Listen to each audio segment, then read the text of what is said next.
Published, 1:18 Eastern Daylight Saving Time, the 12th of May 2018. Updated, 11:15 Eastern Daylight Saving Time, the 12th of May 2018. 2 U.S.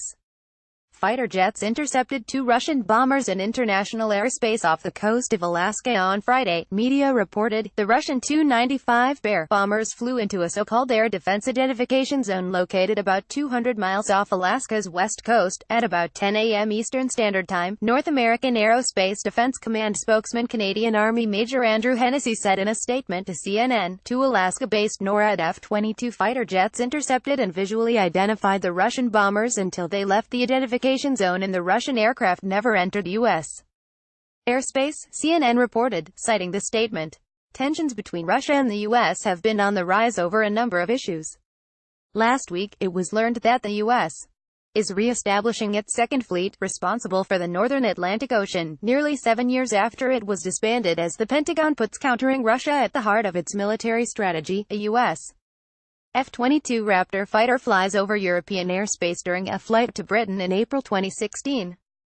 2 F-22 fighter jets intercepted 2 Russian bombers in international airspace near Alaska on Friday. Our national defense strategy makes clear that we are back in an era of great power competition as the security environment continues to grow more challenging and complex, Chief of U.S.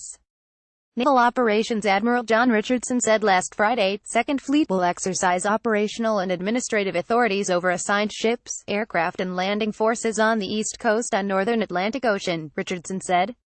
The command, which will be based in Norfolk, Virginia, will initially have 15 personnel and will eventually grow to over 200 people, officials said. A number of decisions, like who would command Second Fleet and what assets it would include, have not yet been made.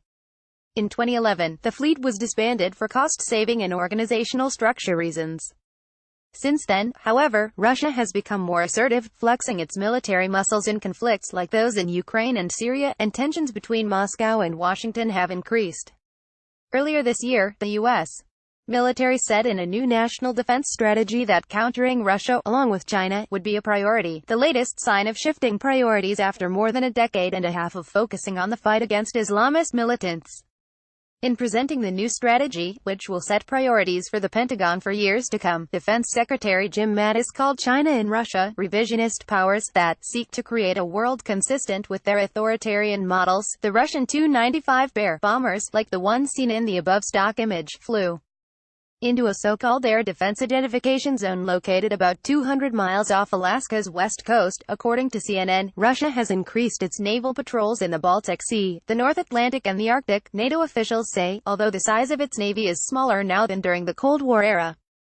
Since taking office last year, President Donald Trump has tried to build stronger ties with Russian President Vladimir Putin. But relations have instead soured over allegations of Russian meddling in the 2016 U.S. presidential election, Russia's alleged poisoning of a former double agent and Britain and Putin's support of Syrian President Bashar al-Assad's government in Syria. The Pentagon also announced on Friday that it was offering to host a proposed NATO Joint Force Command at its naval facilities in Norfolk. It was one of 2 proposed new NATO commands aimed at deterring Russia that the United States and Germany had offered to host.